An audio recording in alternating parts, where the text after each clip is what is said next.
चलिए बेटा, कल कहाँ तक हो गया था बताइए मुझे एक बार। सर मॉलिक्यूलर वेट ज्ञात करने के लिए आपने दो नियम बताए थे। अच्छा, वेक्टर मेयर विधि तथा और विस्तरण का नियम, विसरण का नियम, बहुत बढ़िया। वो उसमें सर न्यूमेरिकल्स भी करे। न्यूमेरिकल्स भी हो गया था। विसरण का नियम का जो फॉर्मूला है उस पर आपको चिंता करने की जरूरत नहीं है।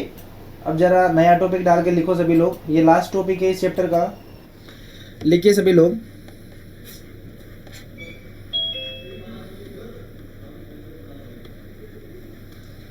रासायनिक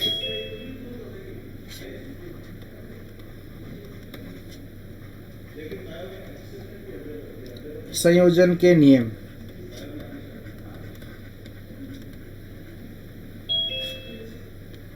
रासायनिक संयोजन के नियम, ठीक है। एक एक करके लिखिए। सबसे पहले आप लिखिए द्रव्यमान संरक्षण का नियम।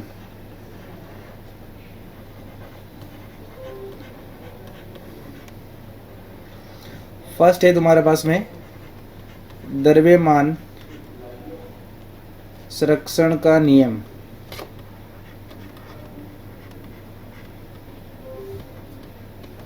चलिए बेटा, इसको अपन इस तरीके से भी लिखते हैं, लॉ ऑफ मास कंजर्वेशन।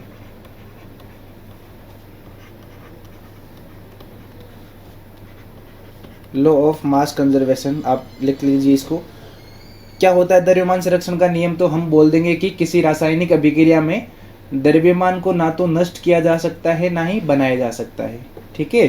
तो आप लिखिए इसमें, किसी रासायनिक अभिक्रिया में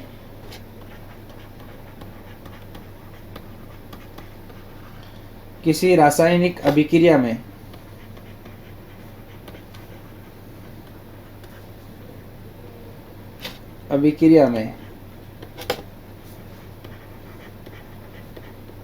द्रव्यमान हमेशा संरक्षित रहता है।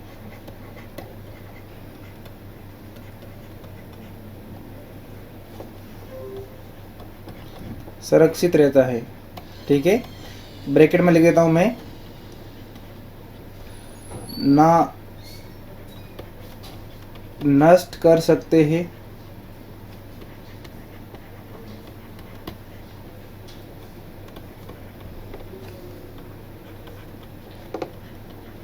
ना ही उत्पन्न कर सकते हैं।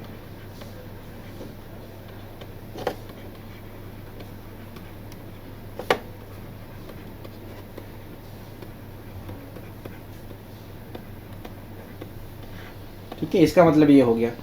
अच्छा, मैं ऐसे भी लिख सकता हूं कि क्रियाकारक का जो कुल द्रव्यमान होगा वो हमेशा हमेशा उत्पाद के कुल द्रव्यमान के बराबर होगा। तो आप इसमें इसका टैगलाइन लिख सकते हो, ठीक है। लिखिए मेरे साथ साथ में, क्रियाकारक का कुल द्रव्यमान, क्रियाकारकों लिख लो, क्रियाकारकों का कुल द्रव्यमान, क्रियाकारकों का कुल द्रव्यमान बराबर उत्पादों का कुल द्रव्यमान।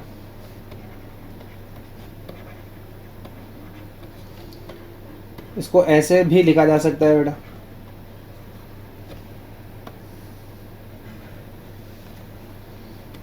तो ये हमेशा आपको ध्यान में रखना है कि ना तो उसको उत्पन्न किया जा सकता है द्रव्यमान को, और ना ही नष्ट किया जा सकता है, ठीक है। हमेशा द्रव्यमान है वो संरक्षित रहेगा, जितना क्रियाकारक का है उतना ही मिला के उत्पाद का होगा। कि सर एग्जाम्पल के बिना तो समझ में नहीं आ रहा, चलो एग्जाम्पल ले लेते। जैसे मैंने एक छोटा सा एग्जाम्पल लिया बेटा, सभी लोग चेक करो। एक छोटा सा उदाहरण दे रहा हूँ मैंने लिखा यहाँ पे नाइट्रोजन N2 प्लस अभिक्रिया हो रही है इसकी हाइड्रोजन के साथ में 3N2 प्लस 3H2, और यहाँ पे तुम्हारे पास में निर्माण हो रहा है 2NH3 का, ठीक है। ये अमोनिया बनाने की हेबर विधि है, आप लिख सकते हो यहाँ पे अमोनिया बनाने की हेबर विधि है। ये अमोनिया बनाने की हेबर विधि है बेटा। ये वैसे डबल एरो रिएक्शंस होती है ये, ठीक है। डबल एरो का मतलब जो दोनों तरफ चलती है, वो एक अलग टॉपिक आएगा, उसमें मैं आपको पढ़ाऊंगा। अभी मैंने यहाँ पे सिंगल एरो दर्शाया है, ठीक है। अच्छा जरा इसमें देखो, मान लो इसका तुम्हारे पास में 1 मोल रस समीकरण में थी, गुणांक को देख के बोल सकता हूँ मैं। इसका तुम्हारे पास में 3 मोल है और इसका तुम्हारे पास में 2 मोल है। ये रस समीकरण में थी, गुणांक को देख के मैंने बोल दिया। अच्छा मैं द्रव्यमान की बात करूंगा तो द्रव्यमान देखो, नाइट्रोजन की बात करूंगा तो नाइट्रोजन का 1 मोल है। तो द्रव्यमान कैसे निकालोगे, 1 मल्टीप्लाई इसका मोलर मास कितना है बेटा, नाइट्रोजन का 28 होगा, तो मैंने 28 लिख दिया यहाँ पे। तो मोल मल्टीप्लाई मोलर मास, ग्राम में द्रव्यमान आ जाएगा, कितना आएगा बताओ मुझे, 28 ग्राम आ जाएगा ये, ठीक है। यहाँ पे 3 मोल है मल्टीप्लाई हाइड्रोजन का 2 होगा, क्या लिखूंगा मैं, 6 ग्राम लिखूंगा।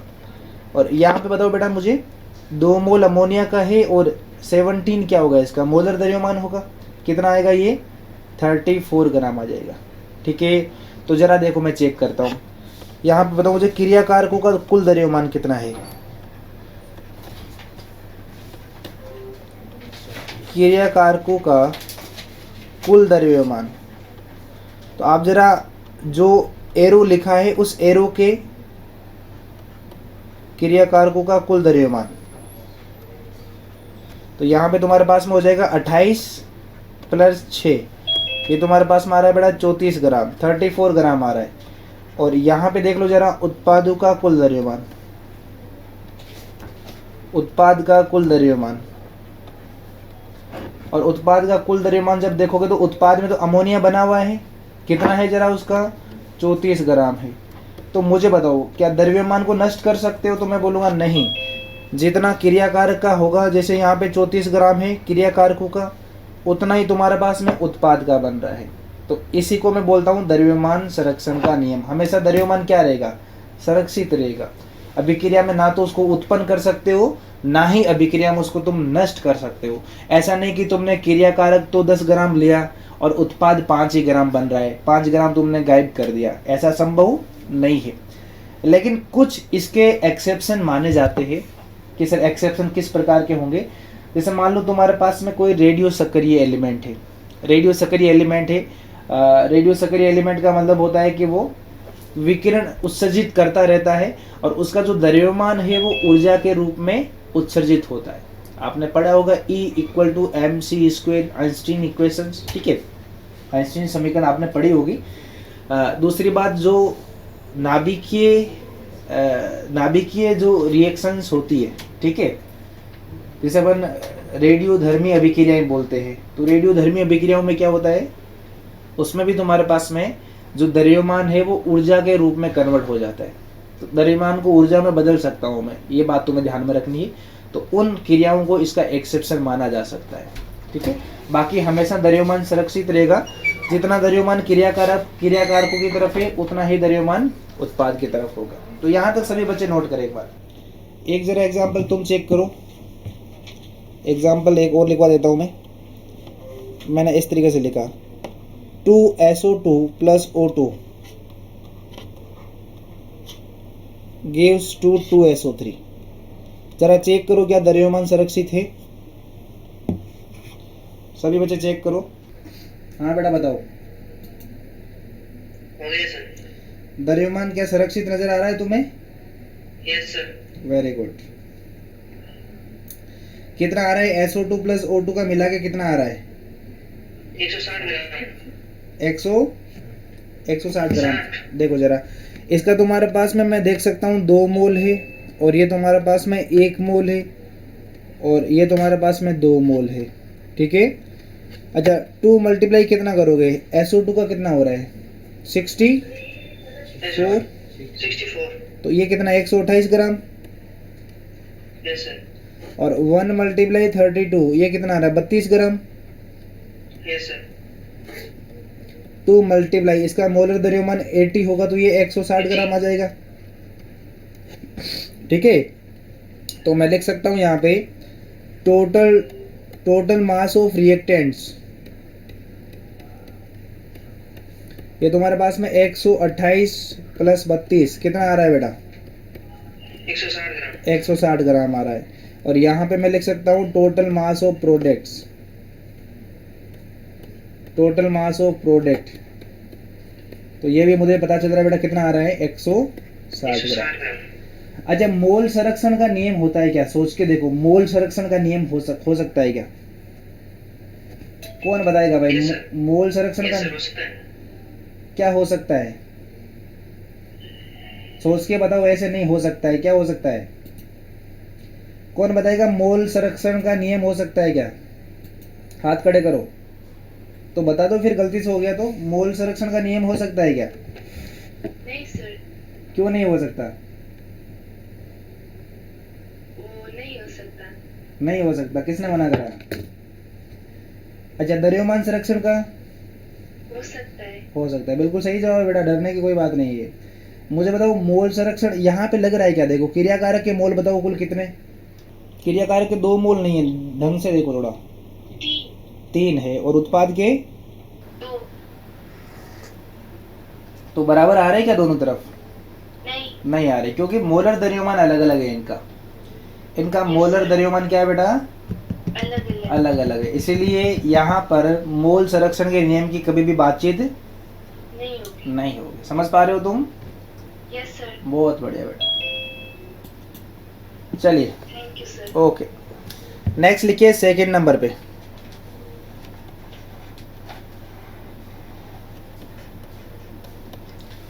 स्थिर अनुपात का नियम।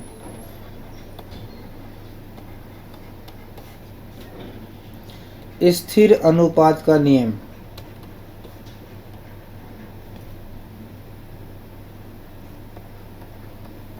इस नियम के अनुसार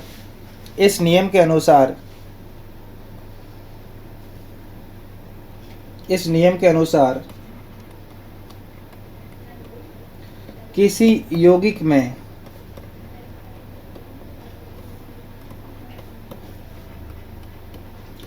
तत्वों के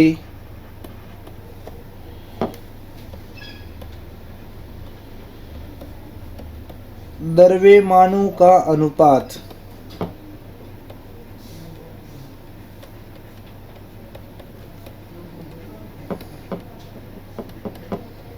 हमेशा समान होता है।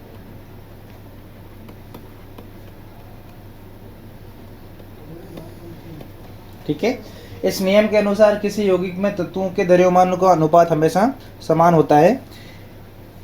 इसे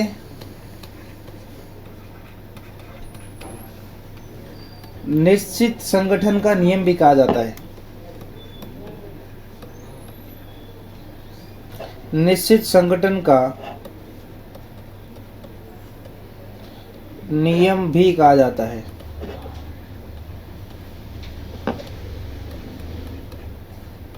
सबसे पहले सुनो बेटा, कि जैसे तुम्हारे पास में कोई यौगिक है, मैं एक उदाहरण देके बात कर रहा हूँ यहाँ पे। जैसे तुम्हारे पास में मान लो H2O है, ठीक है। H2O तुम्हारे पास में देखो, मान लो नदी का पानी है, उसका भी सूत्र H2O होगा। नल से पानी आता है, उसका भी सूत्र H2O होगा। बारिश का पानी है, उससे भी मिलने वाला पानी है, उसका सूत्र H2O होगा। ठीक है, तो मुझे बताओ सभी में फॉर्मूला H2O लिखा गया है, तो उस केस में मेरे पास में यदि दोनों तत्वों का अनुपात देखा जाए तो अनुपात क्या आएगा द्रव्यमान का, मैं आपको ये बताना चाह रहा हूँ। ठीक है, तो यहाँ पे देखिए आप जरा, मान लो नदी का जल है,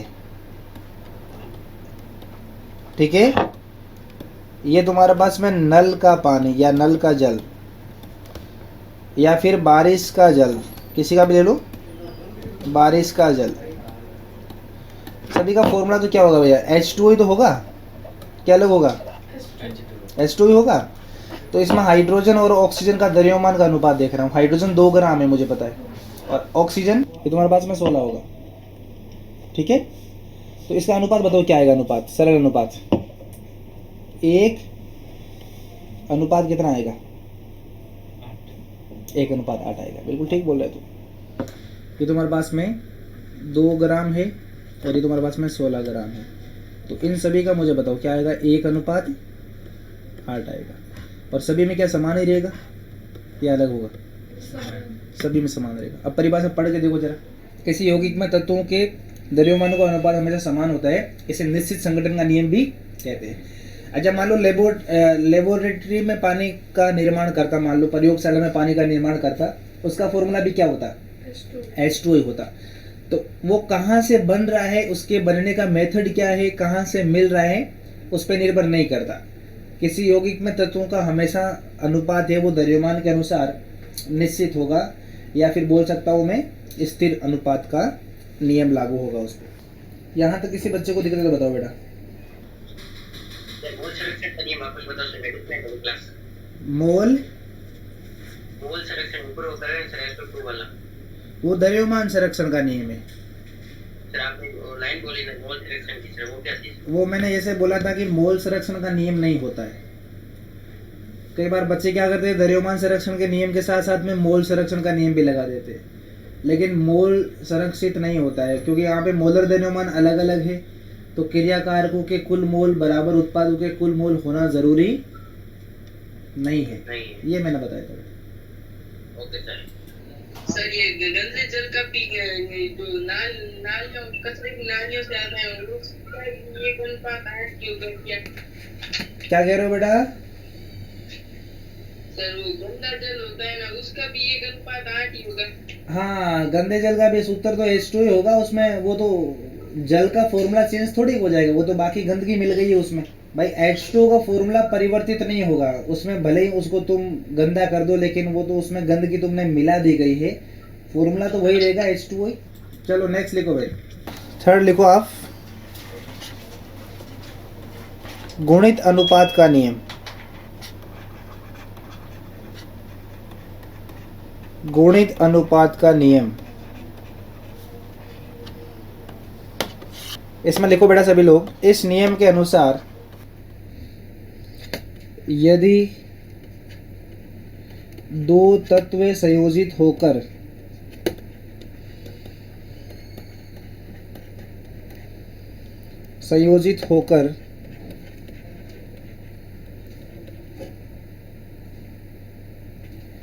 एक से अधिक दो तत्व संयोजित होकर एक से अधिक यौगिक बनाते हो, एक से अधिक यौगिक बनाते हो, तो एक तत्व के साथ दूसरे तत्व के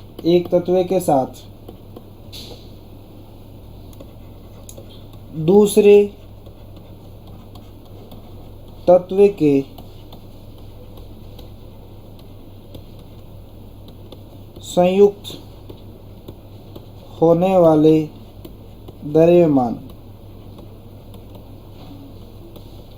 छोटे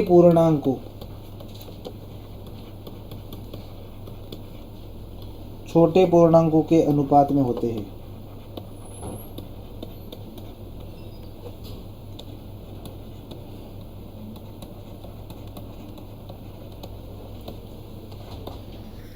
देखिए जरा इसमें एक नियम, इस नियम के अनुसार यदि दो तत्व संयोजित होकर एक से अधिक यौगिक बनाते हो, तो एक तत्व के साथ दूसरे तत्व के संयुक्त होने वाले द्रव्यमान छोटे पूर्णांकों के अनुपात में होते हैं। ढेर सारे एग्जाम्पल लिखवाने वाला हूं मैं। जैसे तुम्हारे पास में देखो, कार्बन और ऑक्सीजन दो तत्व संयुक्त हो रहे और दो से अधिक यौगिक बनवाता हूं मैं, उन्हीं दो से अधिक यौगिक बनवाता हूं। जैसे तुम्हारे पास में एक हो गया CO, दूसरा क्या हो गया तुम्हारे इसमें CO2। दो तत्व थे कार्बन एवं ऑक्सीजन, आपस में संयुक्त होकर एक तो कार्बन मोनोऑक्साइड बना रहे, दूसरा कार्बन डाइऑक्साइड बना रहे। तो दो तत्व संयुक्त होकर दो से अधिक यौगिक बना रहे। अब उसमें देखो एक तत्व के साथ दूसरे तत्व के संयुक्त होने वाले द्रव्यमान, तो कार्बन के साथ संयुक्त होने वाले द्रव्यमान देख रहा हूं, तो कार्बन तुम्हारे पास में 12 ग्राम है, ऑक्सीजन तुम्हारे पास में कितना है बेटा 16 ग्राम। यहाँ पे बताओ फिर से, कार्बन 12 ग्राम है और ऑक्सीजन कितना है तुम्हारे पास में 32 ग्राम। तो यहाँ पे जरा देखो, ये फिक्स है तुम्हारे पास में, दोनों में 12 ग्राम लिया गया है। तो एक तत्व के साथ, ये देखो एक तत्व के साथ, यहाँ पे लिखा मैंने, एक तत्व के साथ दूसरे तत्व के संयुक्त होने वाले द्रव्यमान, मतलब कार्बन के साथ में संयुक्त होने वाला ऑक्सीजन का जो द्रव्यमान है वो क्या होगा छोटे पूर्णांकों के अनुपात में होगा। तो यहाँ पे देखो भैया, ये 16 ग्राम है और ये तुम्हारे पास में कितना है, 32 ग्राम। तो 16:32 को जरा कैसे करोगे तुम बताओ मुझे? 1:2 आएगा। तो क्या ये छोटे पूर्णांक है बेटा? बताओ भाई, 1 2 या 2 3, 1 2 3, ये सब सारे के सारे छोटे पूर्णांक है। एग्जाम्पल नंबर देखो 3 लिखो, एग्जाम्पल 1, एग्जाम्पल नंबर 2 लिखो तुम। जैसे मैंने लिखा यहाँ पे SO2 और यहाँ पे लिखा मैंने SO3। बताओ भाई लोगों क्या होगा? सल्फर देखो कितना है, 32 ग्राम, और इसके साथ में कितना संयुक्त हो रहा है ये, 32 ग्राम। अच्छा, इधर भी SO3 में 32 ग्राम और ये तुम्हारे पास में 48 ग्राम। तो देखो इसका तो फिक्स है 32 ग्राम और 32 ग्राम। तो एक तत्व के साथ दूसरे तत्व के द्रव्यमान देखना है। तो ऑक्सीजन का देखो यहाँ पे 32 है और यहाँ पे कितना है, 48 है। तो जरा देखो 32:48 मैं लिखूंगा तो कितना लिखा जाएगा? 2:3 कर दो, 16 से भाग दे दो, ठीक है। तो 2:3 लिखा जा सकता है। तो ये भी एक छोटे पूर्णांकों के अनुपात में हो गया है। इस तरीके से एक एग्जांपल तुम और लिख सकते हो। करो यहाँ तक नोट करो जल्दी से। एक देख लो, मैं और लिखवा रहा हूँ एग्जांपल। जैसे मैंने लिखा यहाँ पे N2O लिखा मैंने, सेकंड तुम्हारे पास में N2O2 लिखा मैंने, यहाँ पे मैंने N2O3 लिखा, N2O4 लिखा और यहाँ पे मैंने N2O5 लिखा। तो जरा देखिए भैया सभी लोग, सबसे पहले बात बताओ, N2O में नाइट्रोजन कितना है? 28 ग्राम, ठीक लिखा आपने। और ऑक्सीजन 16 ग्राम होगा। इसमें बताओ भैया 28 ग्राम और यहाँ पे कितना होगा, 32 ग्राम होगा। इधर बताओ भैया 28 ग्राम और कितना हो जाएगा, 48 ग्राम। यहाँ पे बताओ 28 ग्राम और बताओ 64 ग्राम। इधर तुम्हारे पास में 28 ग्राम और 80 ग्राम हो जाएगा, ठीक है। तो यहाँ पे देखो नाइट्रोजन का द्रव्यमान सभी जगह क्या नजर आ रहा है तुम्हें, 28 ग्राम नजर आ रहा है। और इसके साथ में संयुक्त होने वाला जो दूसरा तत्व है उसके द्रव्यमानों का जो अनुपात होगा वो छोटे पूर्णांकों के अनुपात में होगा।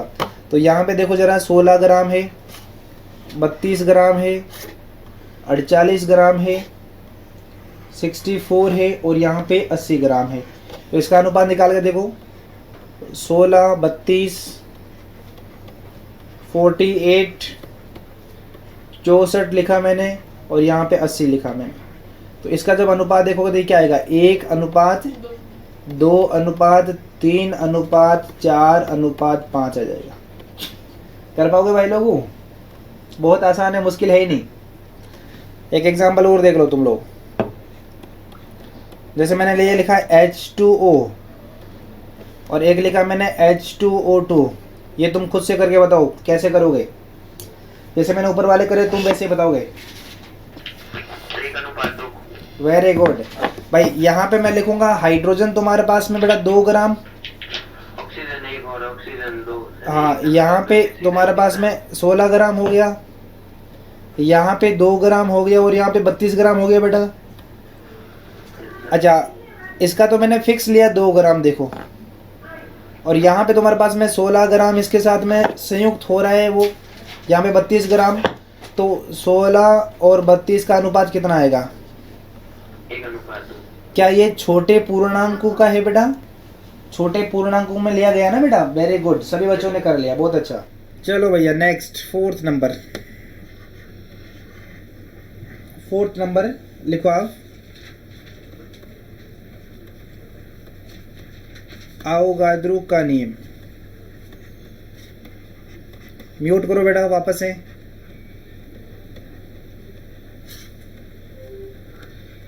इस नियम के अनुसार, म्यूट करो भाई जो भी अनम्यूट है। इस नियम के अनुसार, इस नियम के अनुसार किसी निश्चित ताप एवं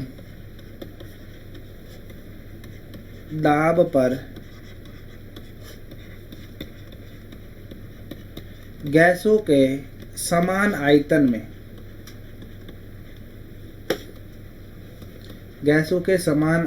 में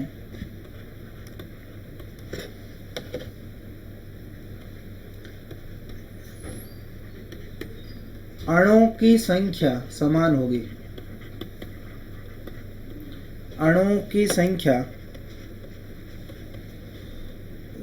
होगी।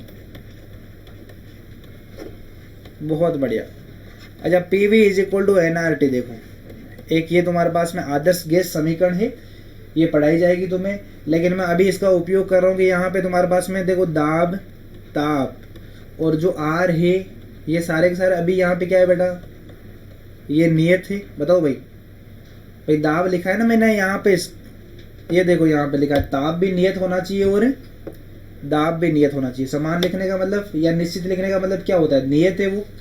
तो यहाँ पे देखो P वाला, R वाला और T वाला, ये सारे कुछ नियत है। तो यहाँ पे मैं क्या लिख सकता हूँ, V समानुपाती में क्या लिख दूंगा, N लिख दूंगा कि भैया आयतन और मोल, और जिसमें बेटा मोल बराबर है उसमें आपको पता है कि अणु की संख्या भी बराबर होगी। जैसे मैंने बोला कि 1 मोल ऑक्सीजन, तो तुम क्या बोलोगे, कितने अणु होंगे उसमें, कौन बताएगा भाई। 1 मोल ऑक्सीजन मैंने बोल दिया तो अणुओं की संख्या कौन बताएगा मुझे। बहुत बढ़िया, 1 Na, सिंपल सी बात है। अच्छा, मैंने बोल दिया कि 1 मोल नाइट्रोजन, तो अणुओं की संख्या कितनी होगी। ऑक्सीजन के लिए तुमने 1 Na बोला, तो नाइट्रोजन के लिए क्या बोलोगे, 1 Na। अरे भैया, किसी भी गैस का 1 मोल होने का मतलब उसमें क्या होगा, 1 Na या अवोगाद्रो संख्या के बराबर उसमें अणु होंगे। उसमें फॉर्मूला क्या लिखा है मुझे कोई मतलब नहीं उसे, लेकिन परमाणु की संख्या पूछेगा तो मुझे ध्यान में रखना पड़ेगा कि एक अणु के अंदर कितने परमाणु छुपे हुए हैं, उसके अनुसार तुम्हारे पास में परमाणु निकल के आएंगे। तो मैंने यहाँ पे क्या बोला है, V समानुपाती N। गैसों के समान आयतन में अणुओं की संख्या समान होती है या फिर मोलों की संख्या समान होती है, दोनों लिखा जा सकता है। ठीक है, अणुओं की संख्या, यहाँ पे आप ये भी लिख सकते हो मोलों की संख्या।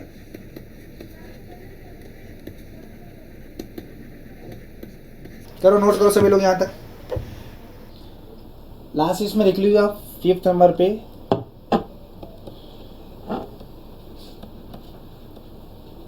व्युत्क्रम का नियम।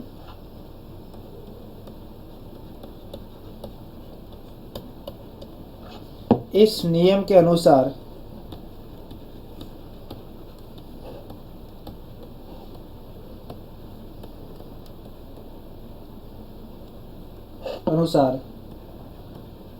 जब दो अलग अलग तत्व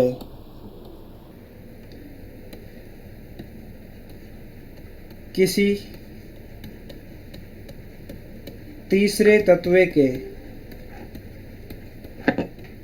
साथ संयुक्त होते हैं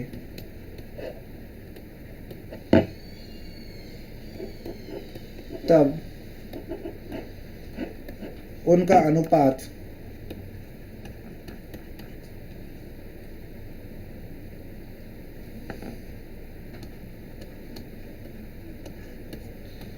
उसके समान होगा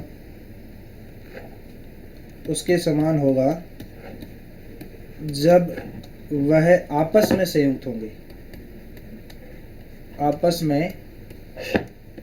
होते हैं। नोट करो, फिर इसको समझते हैं हम। इस नियम के अनुसार जब दो अलग अलग तत्व किसी तीसरे तत्व के समान द्रव्यमान, यहाँ पे थोड़ा सा लिखो आप, समान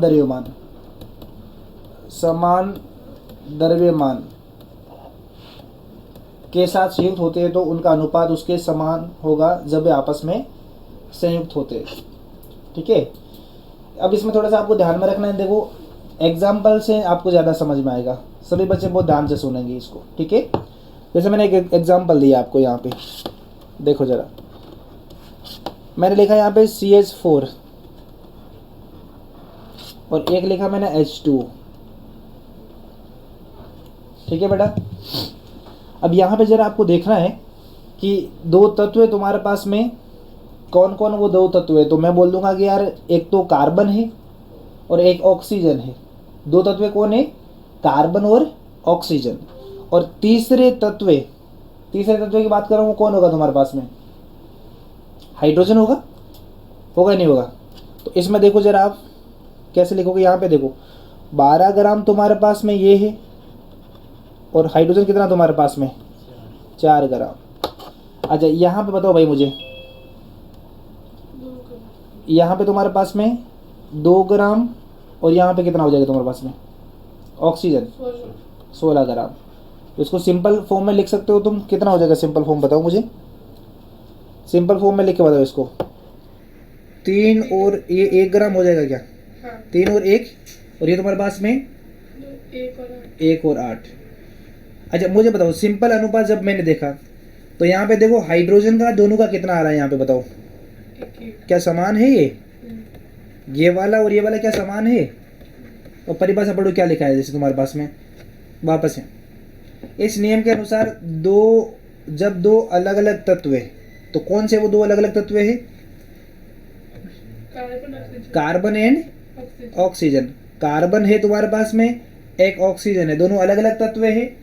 अच्छा तीसरे समान द्रव्यमान के साथ संयुक्त होते हैं। तो मुझे बताओ यहाँ पे कितना द्रव्यमान है? यदि यहाँ पे देखो तुम्हें, ये देखो जरा 1 ले रहा हूँ मैं यहाँ पे और यहाँ पे भी मैं 1 ले रहा हूँ। तो यहाँ पे जो इनका अनुपात आएगा उन तत्वों का, बताओ भाई कितना अनुपात आ रहा है? 3:8 आ रहा है। उन तत्वों का अनुपात कितना आ रहा है? 3:8 आ रहा है।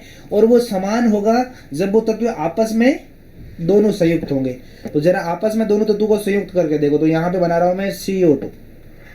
अब देखो इसमें कार्बन कितना है मुझे? 12 ग्राम और ऑक्सीजन कितना तुम्हारे पास में? 32 ग्राम। तो जरा अनुपात निकालो इसका, कितना आएगा भाई? वापस बताओ, 3:8 आ जाएगा क्या भैया? वो 3:8 आ रहा है वापस यहाँ पे, बिल्कुल। अब देखो बहुत समझ में आने वाली चीज ये है, दो तत्व जब किसी तीसरे तत्व के समान द्रव्यमान के साथ संयुक्त होते हैं तो उसमें जो उनका अनुपात होता है वही अनुपात जब वो आपस में दोनों कंबाइन होकर तब होगा। सिंपल सी बात है यार। तो ये वाला एग्जाम्पल है वो व्युत्क्रम के नियम की पालना करता है, ठीक है। नोट कर लो सभी लोग एक बार। CO2 वाला जब मैंने आपस में दोनों को जोड़ा, कार्बन एंड ऑक्सीजन को CO2 बना, और उसमें भी वही अनुपात आ रहा है उसका।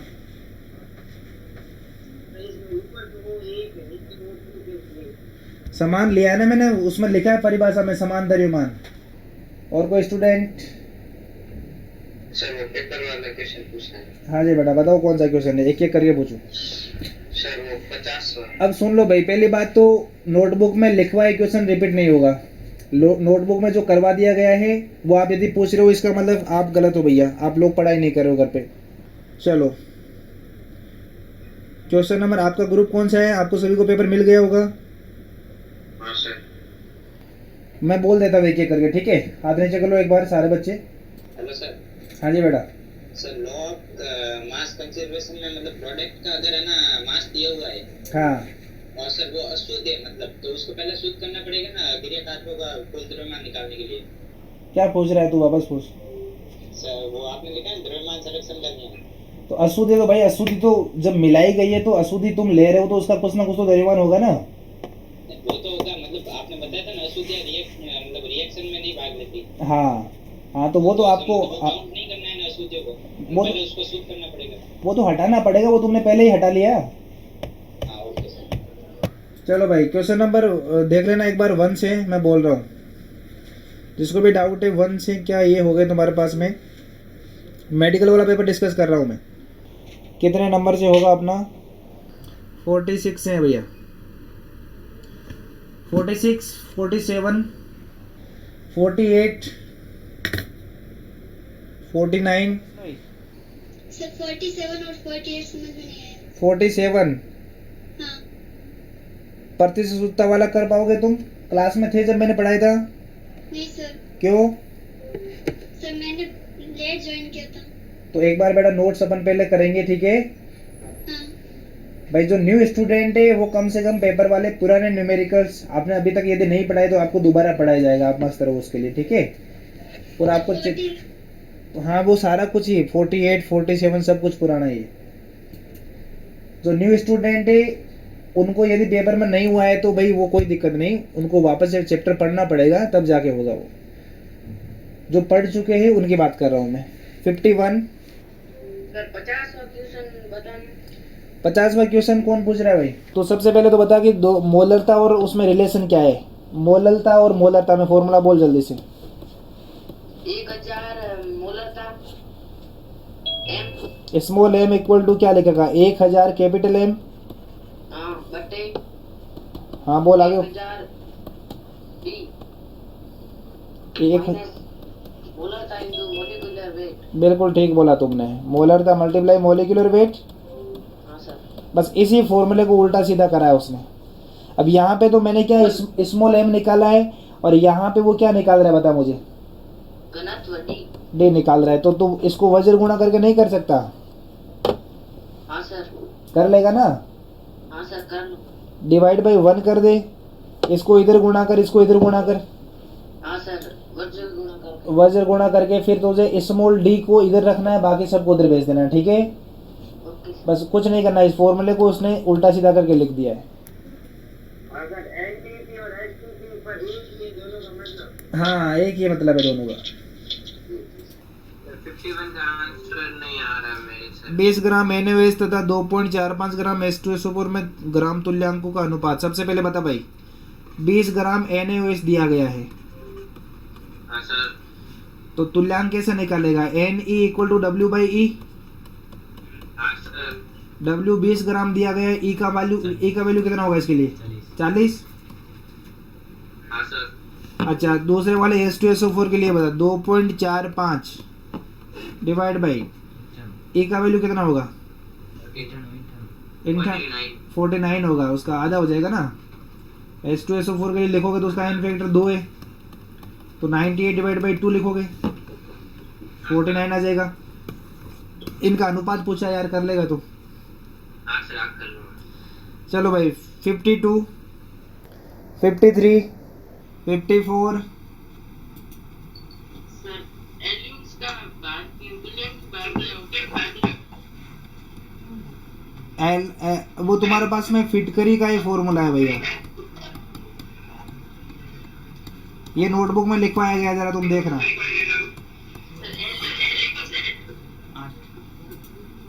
अरे भैया नोटबुक में जाके देखो, जब लवण वाला मैंने लिखवाया था। फिटकरी का सूत्र की बात कर रहा है वो, और नोटबुक में लिखवाया गया है तुम्हें। और कोई स्टूडेंट? 55 56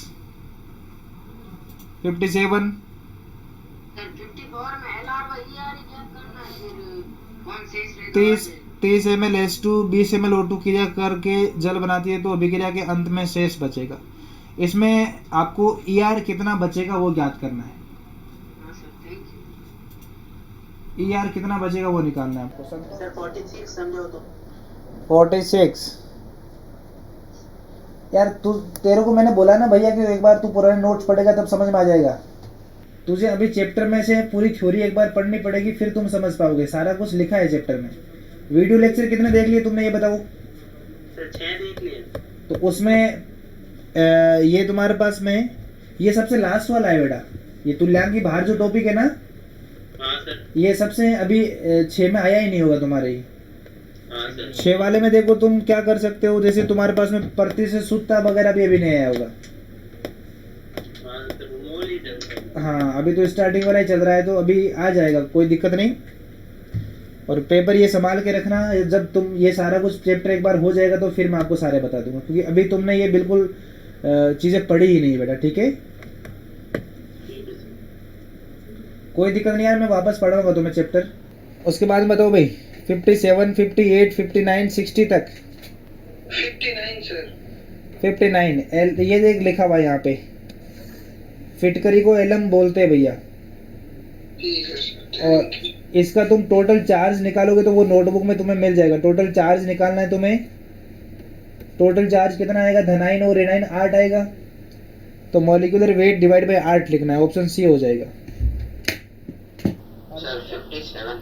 57 171 ग्राम गन्ने की शर्करा को 1 लीटर जल में घोला जाता है, तो विलियन की मोलरता बताओ। सर सीधा मोलरता सूत्र लगाकर याद कर सकते हैं। हाँ, ग्राम में द्रव्यमान दिया है और इसका मोलर द्रव्यमान बेटा तुम्हें पता है, हाँ सर। और विलियन का आयतन लीटर में दिया हुआ है, ये हाँ सर। कुछ भी नहीं करना है इसमें, तो सीधा सूत्र लगाना। सीधा सूत्र लगा और आंसर निकालो। C12H22 O11 का तुम्हारे पास में कितना हो जाएगा बेटा, 342 होगा, तो 171 बटा 342 और डिवाइड बाई 1 लीटर में ही है वो, तो ये तो डायरेक्ट ही आ गया 0.5, कोई दिक्कत ही नहीं है। 70 तक बताओ भाई, 70 तक कोई डाउट है तो किसी को। 62 सर। 62 देख लो। 0.05 कैपिटल MbA OH का होल टू OH के 0.3 लीटर में OH माइनस के मोलों की संख्या। बिल्कुल बेटा कर सकते हो तुम। ये देखो कैसे करोगे, सबसे पहली बात मोलरता का फॉर्मूला क्या होता है, मोल अपॉन आयतन लीटर में। तो मुझे बताओ मोलरता तुम्हें दिया गया है कितना, 0.005, यहाँ से मोल निकल के आ जाएगा। आयतन भी तुम्हें दिया गया है, कितना दिया गया है, 3 लीटर, 0.3 लीटर। तो यहाँ से मोल बताओ कितना आ रहा है बेटा, 0.005 into 0.3। हाँ 0.3 आ रहा है। ये तो यहाँ तक मोल आ जाएगा बेटा। हाँ। अच्छा, BaOH का जो होल ट्वाइस है, जब ये टूटेगा तो बेटा कैसे टूटेगा, Ba+2 प्लस में 2OH माइनस। हाँ। तो मुझे बताओ आप लोग कि इसका यदि 1 मोल होता तो ये कितने मोल OH माइनस देता, 2 मोल। लेकिन इसका वास्तु में ये वाला मोल है, तो इसका मैं डबल कर दूं, OH माइनस के मोल। OH माइनस के मोल के लिए क्या करोगे, 2 मल्टीप्लाई 0.005 मल्टीप्लाई 0.3 आ जाएगा, बस बात खत्म। हाँ सर। ठीक है बेटा। Hello sir. हाँ जी बेटा। Sir 66। Ammonia 4NH3 plus 5O2 4NO6H2O में जब 1 मोल अमोनिया को 1 मोल O2 की पूर्ण क्रिया कराई जाती है, बेटा तुम बताओ मुझे, सबसे पहली बात तो आप इसमें लिमिटिंग रिएजेंट पहचान पाओगे। Yes sir.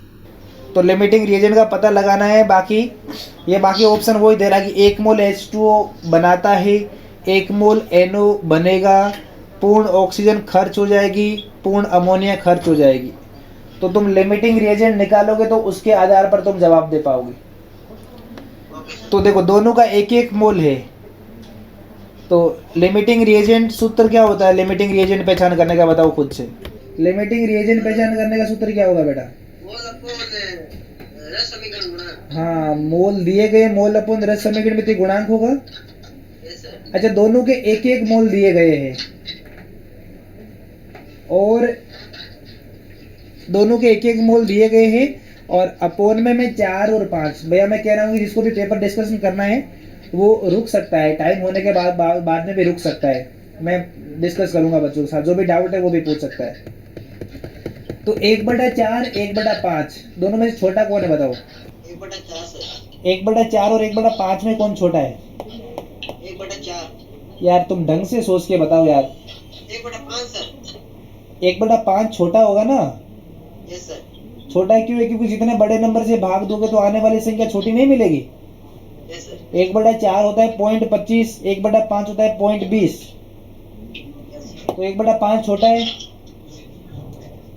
इसका मतलब क्या हो गया, वो लिमिटिंग रिएजेंट है। तो बताओ 5 किसके आगे लिखा हुआ है, ऑक्सीजन के सामने 5 लिखा है ना बेटा, तो वो लिमिटिंग रिएजेंट हो गया वो। अब ऑक्सीजन पूर्णतः खर्च हो जाएगा, ठीक है। ऑप्शन मिल गया। 127 आई का 127 होता है। ये तुम यार नेट से भी चेक कर सकते हो, इतना गूगल का यूज कर लिया करो। 65 का बता।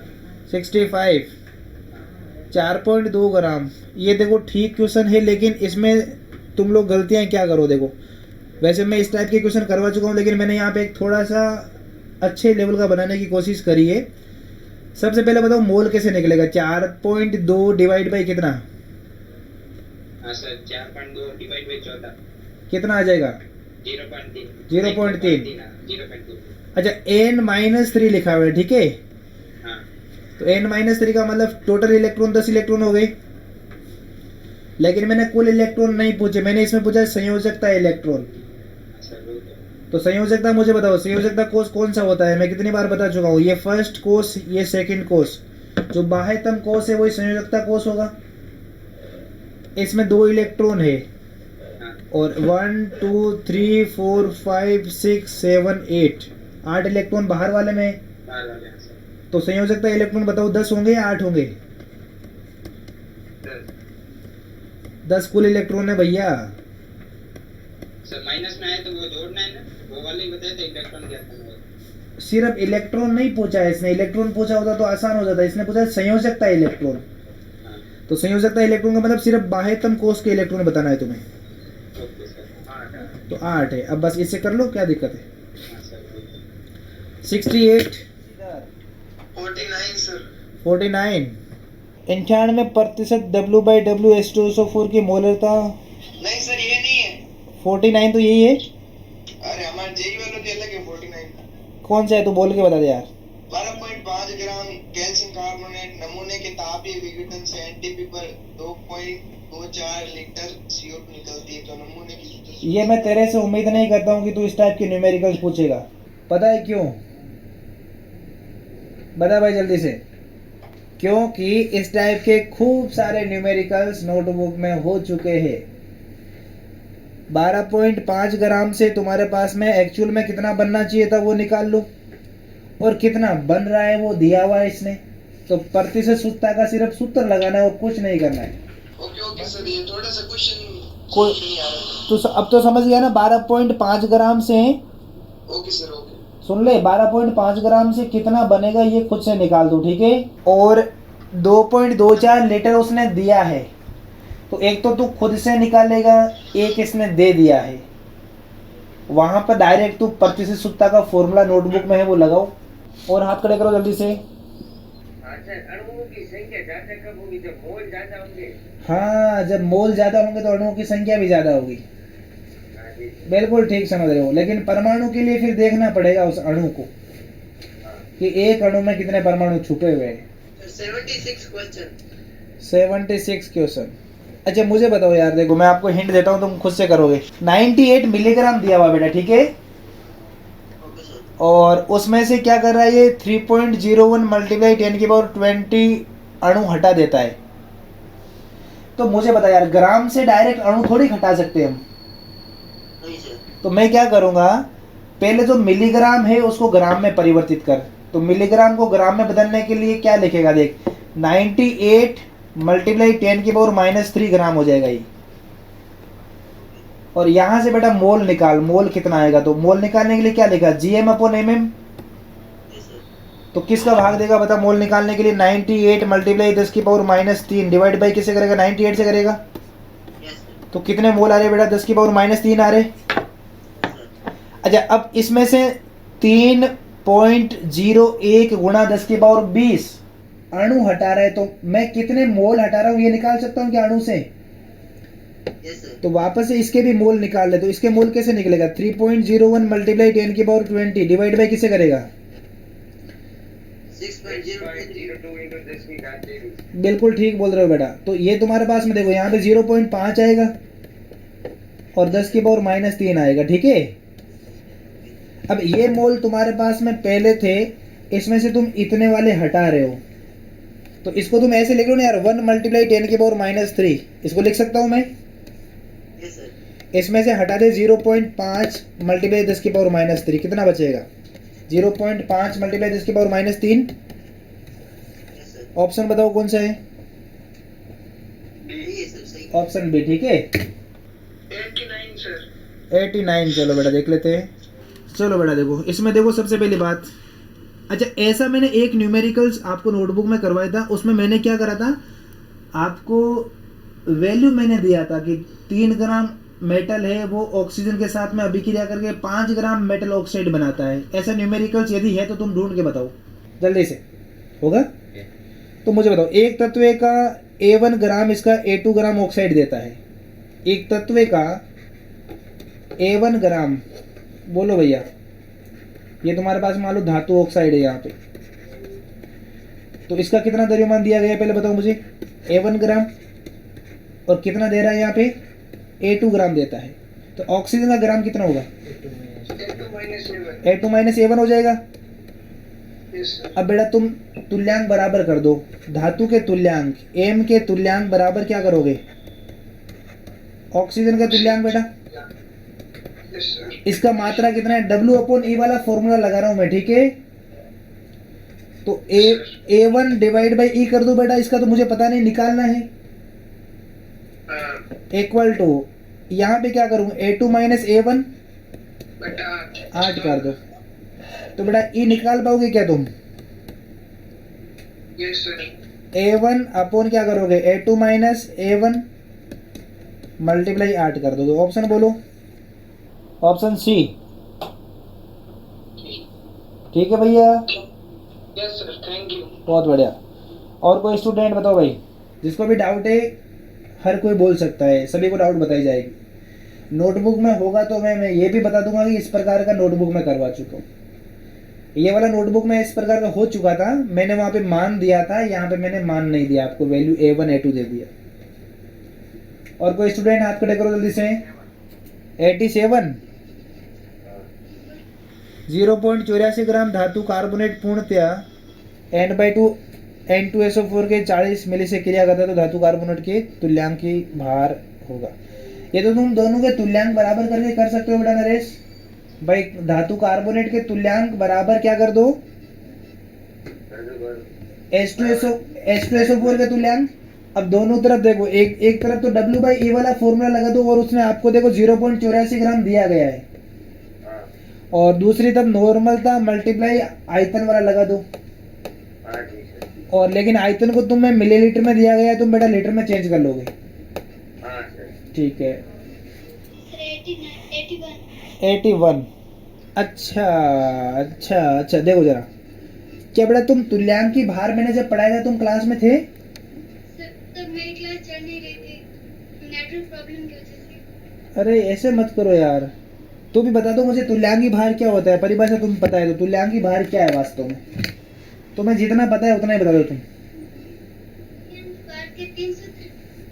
तीन सूत्र से पहले मैंने लिखवाया था तुल्यांक की भार, वो तो तुल्यांक के 3 सूत्र है। तुल्यांक की भार जो लिखवाया था मैंने कि 8 ग्राम ऑक्सीजन के साथ में हाइड्रोजन 1.008। हाँ वो वाला तुम्हें थोड़ा बहुत पता है, बस उसी से तो हो जाएगा। देखो यहाँ पे देखो क्या लिखा हुआ है, गंधक 2 क्लोराइड, गंधक का मतलब सल्फर होता है, H2Cl2 है बेटा, एक HCl2 है, ठीक है बेटा।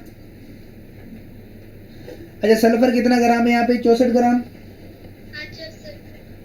यहाँ पे एक ये 71 हो गया, तो मुझे क्लोरीन का कितना होना चाहिए बेटा, 33.5, 2 का भाग लगेगा। हाँ तो थी क्लास में, इसका मतलब तो इसमें भी 2 का भाग दे दे, तो कितना होगा बता मुझे, 22।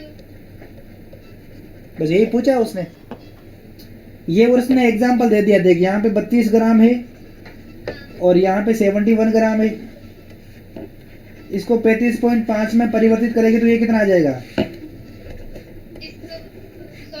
16 आ जाएगा।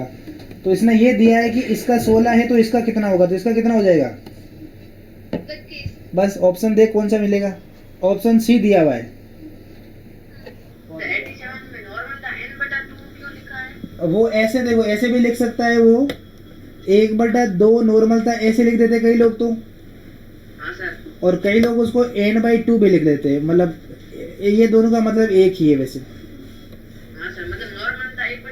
हाँ नॉर्मल था 1/2 है, इसका मतलब ये है।